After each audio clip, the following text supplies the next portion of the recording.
Yes news में आप सभी दर्शकों का स्वागत है। मैं आपके साथ इलियास बड़ेघर। आइए देखते हैं आज की खबर क्या कहती है। ಬೇಡ ಅನ್ನೋದು ಸಿದ್ದರಾಮಯ್ಯಗೆ ಸಂಬಂಧ ಇಲ್ಲ. ಸಿದ್ದರಾಮಯ್ಯ ಯಾರು? ಕರ್ನಾಟಕ ಮುಖ್ಯಮಂತ್ರಿ. ಅದು ನಿರ್ಣಯ ತಗೋರು ಭಾರತದ ಪ್ರಧಾನಮಂತ್ರಿ, ರಾಷ್ಟ್ರಪತಿಗಳು, ಸೈನ್ಯ. ಎಷ್ಟು ಪಾಕಿಸ್ತಾನದ ಮೇಲೆ ದಾಳಿ ಮಾಡಬೇಕು ಅನ್ನೋ ನಿರ್ಣಯ ಪ್ರಧಾನಮಂತ್ರಿಗಳು ಮಾಡ್ತಾರೆ. ಸಿದ್ದರಾಮಯ್ಯ ಅವರು ತಮ್ಮ ರಾಜ್ಯದಲ್ಲಿ ಹಿಂದೂಗಳ ಮೇಲೆ ದೌರ್ಜನ್ಯ ಆಗ್ತಾ ಇದೆ, ಲವ್ ಜಿಹಾದ್ ಆಗ್ತಾ ಇದೆ, ದಲಿತರ ಹೆಣ್ಮಕ್ಳ ಮೇಲೆ ಅತ್ಯಾಚಾರ ಆಗ್ತಾ ಇದೆ, ಇದ್ರ ಕಡೆ ಗಮನ ಕೊಡ್ಲಿ. ಇವತ್ತು ಹಾವೇರಿಯಲ್ಲಿ ದಲಿತ ಹೆಣ್ಮಗಳ ಮೇಲೆ ಅತ್ಯಾಚಾರ ಇತ್ತು. ಈ ಮಹಾನ್ ದಲಿತ ನಾಯಕ ಪ್ರಿಯಾಂಕಾ ಖರ್ಗೆ ಎಲ್ಲಿದ್ದಾರೆ? ಆ ಪ್ರಿಯಾಂಕಾ ಖರ್ಗೆ ಹೇಳ್ತಾರೆ ಅವರು ಹಿಂದೂ ಧರ್ಮಕ್ಕೆ ಕೇಳಿ ಹೊಡೆದೇ ಇಲ್ಲ, ಹೊಡೆಯಂಗೆ ಹೊಡೆದಾರತ್ತೆ. ಇವ್ರಿಗೇನು ಪ್ರಬುದ್ಧತೆ ಮ್ಯಾಚುರಿಟಿ ಬಂದೈತು, ಏನು ಬರೇ ಮುಸಲ್ರದ ನೆಕ್ಕೋತ್ ಹೋಗ್ತಾರ. ನಾ ಇಷ್ಟೇ ಈ ದೇಶದ ಹಿಂದೂಗಳಿಗೆ, ರಾಜ್ಯದ ಹಿಂದೂಗಳಿಗೆ ವಿನಂತಿ ಮಾಡ್ಕೋದೇನಂದ್ರ, ಇನ್ನಾದ್ರೂ ನೀವು ಒಂದಾಗಿ, ಹಿಂದೂ ಧರ್ಮ ಒಂದೇ ಸನಾತನ ಧರ್ಮ, ಅದ್ರಾಗ ಲಿಂಗಾಯತರು ಬೇರೆ, ವೀರಶೈವರು ಬೇರೆ ಅಂತ ಕೆಲವೊಂದು ಅಯೋಗ್ಯ ಸ್ವಾಮಿಗಳು ಮಾಡ್ಲಕತ್ತಾರೆ. ವೀರಶೈವರು, ಲಿಂಗಾಯತರು ನಾವೆಲ್ಲ ಒಂದೇ. ನಾವೆಲ್ಲ ವಿಭೂತಿನ ಹಚ್ಕೋತೀವಿ, ನಾವು ಲಿಂಗ ಪೂಜೆನೆ ಮಾಡ್ಕೋತೀವಿ, ಎಲ್ಲ ಒಂದೇ. ಮತ್ತದ್ರಲ್ಲಿ ಬೇರ್ಪಡಿಸಿ ಇಡೀ ಹಿಂದೂ ಸಮಾಜ ಒಡಕು ತೋರಂತ ಕೆಲಸ ಏನ್ ಮಾಡ್ಲಕತ್ತಾರ. ನಮ್ಮ ದೇಶ ಸುರಕ್ಷಿತ ಜನರ ಕೈಗೆ, ಪ್ರಧಾನಮಂತ್ರಿ ನರೇಂದ್ರ ಮೋದಿ ಅವ್ರ ಕೈಗಿದೆ. ನಮ್ಗೆ ವಿಶ್ವಾಸ ಇದೆ ಪಾಕಿಸ್ತಾನಕ್ಕೆ ಆದಷ್ಟು ಬೇಗನೆ ಸರಿಯಾದ ಬುದ್ಧಿ ಕಲಿಸ್ತಾರೆ. ಸರ್, ಈಗ ಇಲ್ಲಿ ಅವರೇ ಹೇಳ್ತಾ ಇದಾರೆ, ಅಂದ್ರೆ ನೀರು ಬಿಡ್ಲಿಲ್ಲ ಅಂತಂದ್ರೆ ಇಟ್ಕೊಂಡು ಏನ್ ಮಾಡ್ತಾ ಇದಾರೆ ಅಂತ ಅಸದುದ್ದೀನ್ ಓವೈಸಿ ಹೇಳ್ತಾ ಇದಾರೆ.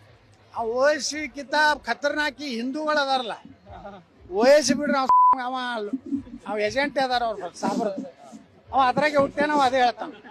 ಆದ್ರ ಓವೈಸಿಗೆ ಹುಟ್ಟದಂತವ್ರು ಹಿಂದೂಗಳು ಅದಾರಲ್ಲ, ನಾನು ಅಯೋಗ್ಯ ನನ್ನ ಮಕ್ಕಳಿಗೆ ಹೇಳ್ಬೇಕಾಗಿತ್ತು.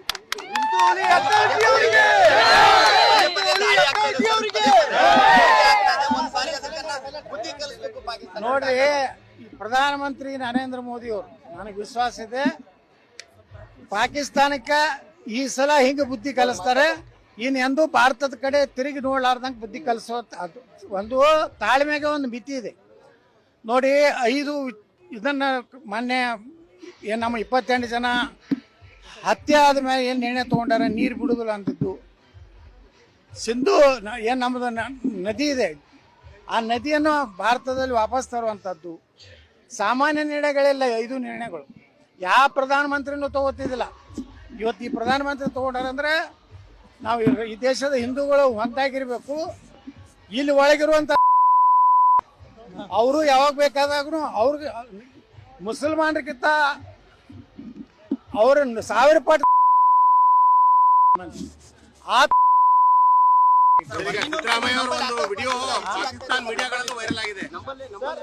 ಅಲ್ರಿ. ಮೊನ್ನೆ ಕಲಬುರಗಿಯಲ್ಲಿ ಪಾಕಿಸ್ತಾನ ಧ್ವಜ ರೋಡ್ ಮ್ಯಾಗ ಹಾಕಿದ್ದಕ್ಕ, ಕಾಲ್ ತುಳಿದಿದ್ದಕ್ಕ ಆ ಹೆಂಗಸರು ಬಂದು ತೆಗಿತಾರ ಅಂತ ಅವ್ರದ್ದು ಅಭಿಮಾನ ಇಟ್ಟಿರ್ಬೇಕು. ಪಾಕಿಸ್ತಾನ ಜೆಂಡ ಹಾಕಿಗೆ ಏನ್ ಸಂಬಂಧ ಹೆಂಗಸಗ ಅಂದ್ರ, ಇವರು ಯಾವಾಗಲೂ ಅದಕ್ಕೆ ಅಂಬೇಡ್ಕರ್ ಹೇಳಿದ್ರು, ಬಾಬಾ ಸಾಹೇಬ್ ಅಂಬೇಡ್ಕರ್, ಇಸ್ಲಾಂದಲ್ಲಿ ಮತ್ತೊಂದು ಧರ್ಮವನ್ನ ಸಹೋದರತೆ ನೋಡ್ಲಿಕ್ಕೆ ಅದರಲ್ಲಿ ಆ ಧರ್ಮದಲ್ಲೇ ಇಲ್ಲ. ಏನಾದ್ರೂ ಭಾರತ ಪಾಕಿಸ್ತಾನ ಹೊಡಿಬೇಕಾಗಿದ್ರ ಇಲ್ಲಿ ಕೊನೆಯ ಮುಸ್ಲಿಂ ಪಾಕಿಸ್ತಾನಕ್ಕೆ ಹೋಗ್ಬೇಕು, ಪಾಕಿಸ್ತಾನದ ಹಿಂದೂ ಭಾರತಕ್ಕೆ ಬರ್ಬೇಕಂತ ಬಾಬಾ ಸಾಹೇಬ್ ಅಂಬೇಡ್ಕರ್ ಹೇಳಿದ್ರು. ಇವತ್ತು ಮಲ್ಲಿಕಾರ್ಜುನ್ ಖರ್ಗೆ, ಪ್ರಿಯಾಂಕಾ ಖರ್ಗೆ ಕೇಳ್ತೀನಿ, ನೀವು ಬಾಬಾ ಸಾಹೇಬ್ ಅಂಬೇಡ್ಕರ್ನ ಫಾಲೋವರು, ನೀವು ಬಾಬಾ ಸಾಹೇಬ್ ಅಂಬೇಡ್ಕರ್ ಫಾಲೋವರ್ ಏನು ಓವೈಸಿ ಫಾಲೋವರ್? ಇವತ್ತು ಜನರ ಮುಂದೆ ಹೇಳ್ಬೇಕು. ಈಗ ಸಿದ್ದರಾಮಯ್ಯ ಅವರ ವಿಡಿಯೋ ಪಾಕಿಸ್ತಾನ ಮೀಡಿಯಾಗಳಲ್ಲಿ ವೈರಲ್ ಆಗ್ತಾ ಇದೆ. ಇದೊಂದು ನೆಗ್ಲಿಜೆನ್ಸ್ ಇಂದ ಆಗಿರೋದು ಅಟ್ಯಾಕ್. ಪಾಕಿಸ್ತಾನದಲ್ಲಿ ವಾರ್ ಮಾಡಬಾರ್ದು ಅಂತ ಹೇಳಿಕೆ ಪಾಕಿಸ್ತಾನ ಮೀಡಿಯಾಗಳಲ್ಲಿ ವೈರಲ್ ಆಗ್ತಾ ಇದೆ. ಸಹಜ ಐತ್ರಿ. ಪಾಕಿಸ್ತಾನದವ್ರು ಮಾತಾಡ ಸಿದ್ದರಾಮಯ್ಯನ ಅವ್ರು ಹೊಗಳವ್ರೆ. ಯಾಕಂದ್ರ ಪಾಕಿಸ್ತಾನದವ್ರಿಗೆ ಹುಟ್ಟದಂಗೆ ಮಾತಾಡಿದ್ರೆ ಅವ್ರು ಹೊಗಳ್ತಾರೆ. ಎಸ್, ಅವರು ಮಾನ ಮರ್ಯಾದೆ ಇದೆ ಸಿದ್ದರಾಮಯ್ಯ. ಹಿಂದೂ ವಿರೋಧ ಮಾತಾಡೋದು ಅಂದ್ರೆ ಇತಿಮಿತಿ ಬೇಕು. ಇವತ್ತು ದೇಶಕ್ಕೆ ಆಪತ್ತು ಬಂದೈತಂದ್ರ ಅದು ಇಡೀ ನಾವು ಎಲ್ಲರಿಗೂ ಬಂದಂಗೆ. ಭಾರತಕ್ಕೆ ಆಪತ್ತು ಬಂದದೆ, ಭಾರತದ ಹಿಂದೂಗಳ ಕೊಲೆ ಆಗೈತಂದ್ರೆ ಇದು ನಮ್ಮ ದೇಶಕ್ಕೆ ಅಪಮಾನ. ಅಂತಂದ್ರೆ ನಾವು ಯುದ್ಧ ಮಾಡಬೇಡ, ಅವ್ರಿಗೆ ಹೋಗಿ ಅವ್ರದ್ದು ನೆಕ್ ಹೋತಾನೋ ಅಂತ ಮುಖ್ಯಮಂತ್ರಿ ಇದ್ರೆ, ನಮ್ಮ ದುರ್ದ ಕರ್ನಾಟಕದ ಇನ್ನು ಮ್ಯಾಗರೆ ನಮ್ಮ ಹಿಂದೂಗಳು ತಿಳ್ಬೇಕು. ಸಿದ್ದರಾಮಯ್ಯನಂತವ್ರನ್ನ, ಡಿ ಕೆ ಶಿವಕುಮಾರ್ನಂತವ್ರು ಮುಖ್ಯಮಂತ್ರಿ ಅಲ್ಲ, ಅವ್ರನ್ನ ಮನ್ಯಾಗ ಚಾ ಕೊಡ್ಲಿಕ್ಕೆ ಇಟ್ಕೋಬಾರ್ದು. जैसा कि आप सब जानते हैं कि आप सभी का प्यार हमारे साथ कायम है, इसी तरह से हमारे इस चैनल को प्यार करते रहिए और हमारी सारी खबरों को लाइक, शेयर और सब्सक्राइब करना ना भूलिए।